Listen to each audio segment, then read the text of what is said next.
Diga comigo, muro de fogo. Muro de fogo. Você sabe muito bem, eu acredito que todos tenham essa consciência, a gente já falou inclusive disso algumas vezes, que nós vivemos dentro de uma redoma de proteção. Nós vivemos dentro de um muro de proteção, de um muro de fogo do Senhor. Você percebe com certeza, quando você olha para o mundo, pessoas, até familiares, aí você olha para a sua vida. Eu tenho certeza que você consegue perceber uma proteção diferenciada. Então, essa redoma de proteção, você vê na sua saúde, você vê nos seus filhos, você vê em situações que, para algumas pessoas, parece que são pessoas, e parece não, são pessoas totalmente desprotegidas. Você vê que um dia está bem, outro dia está na cama, doente, um dia está ganhando dinheiro, outro dia a coisa está toda desandada, um dia parece que está caminhando, agora de repente quebra tudo, quebra o carro, estraga as coisas. E não é que nós não temos situações, temos sim, temos continuamente, mas nós podemos perceber. Eu tenho certeza. Quem percebe isso? Levanta a mão para mim. Acredito que todos percebam. A gente percebe que tem uma proteção diferenciada. Mas o que a gente tem que analisar é que essa proteção, ela existe até onde eu estou alinhado a Deus. A gente vai ver isso. A fraqueza, para que esse muro de fogo fique falho, ela começa dentro de nós.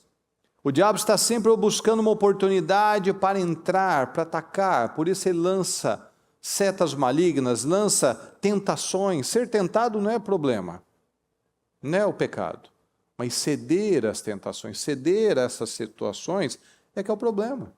Há um sentimento, há um desespero, há um nervoso, há uma incredulidade, porque ele vai lançar dúvida, vai lançar uma série de situações. Não está dando certo, não está funcionando, não está fluindo, parece que não vai. São situações que ele vai lançando. Jesus foi tentado e ele rebateu com a palavra, ele rebateu com o está escrito, ele rebateu com a fé.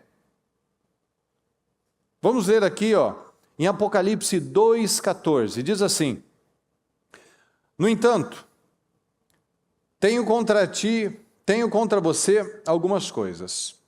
Você tem aí pessoas que se apegam aos ensinos de Balaão, que ensinou Balaque a armar ciladas contra os israelitas, induzindo-os a comer alimentos sacrificados a ídolos e a praticar imoralidade sexual.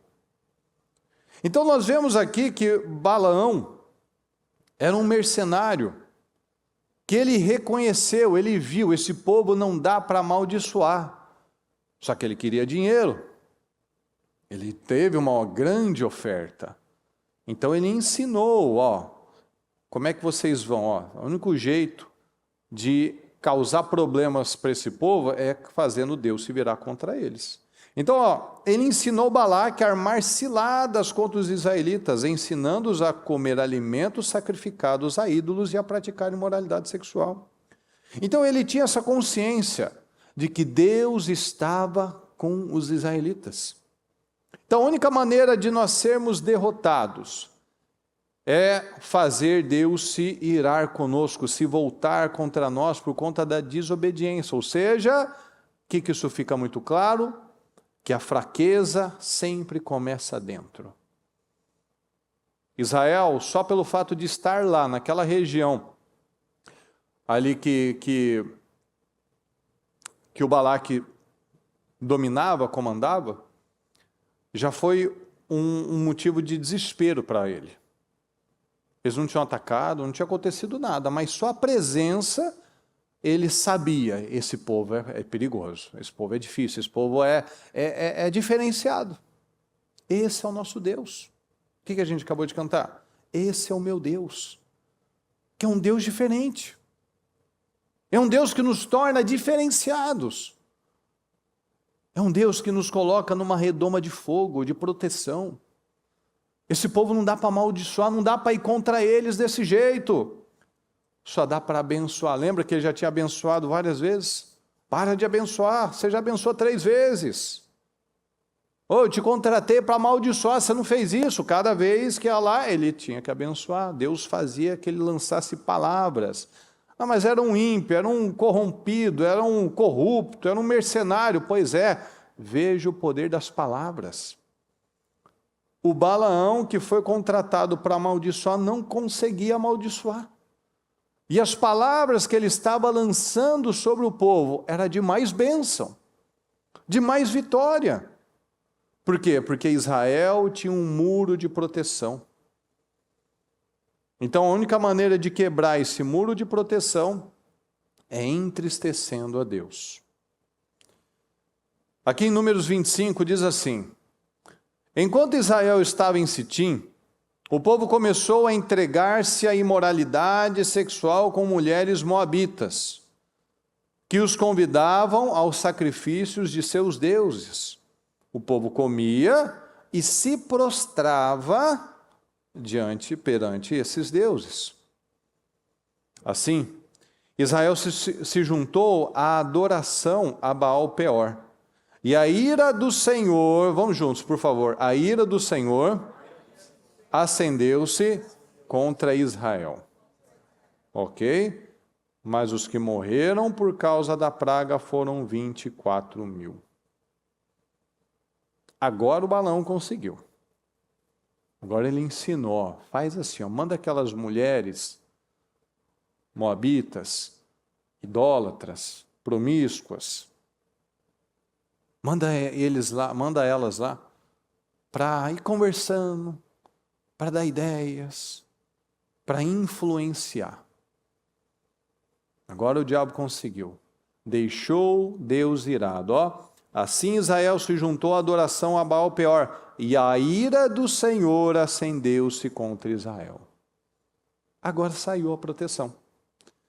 Então a gente pode estar numa posição muito forte, pessoal, intocáveis. Mas se a gente se desalinha dos caminhos de Deus, a gente atrai problemas para a vida, a gente atrai a ira do Senhor.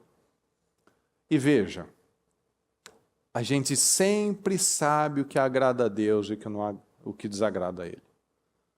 Você vai me dizer que tinha alguém aqui que não sabia que adorar outros deuses. Lembra por que o Sadraque, Mesaque e Abednego foram jogados na fornalha?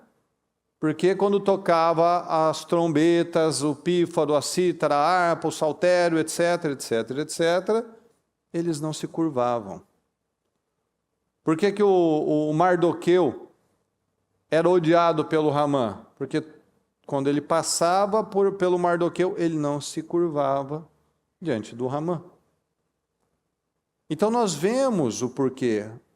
O povo, os israelitas, sabiam, sempre souberam, desde Abraão, que saiu da terra da idolatria e foi servir ao único Deus. A primeira religião monoteísta, o grupo de pessoas que só tinha um Deus. Então era impossível, ou seja, a gente sabe o que vai despertar a ira de Deus, a gente sabe o que vai desagradar a Deus ou não.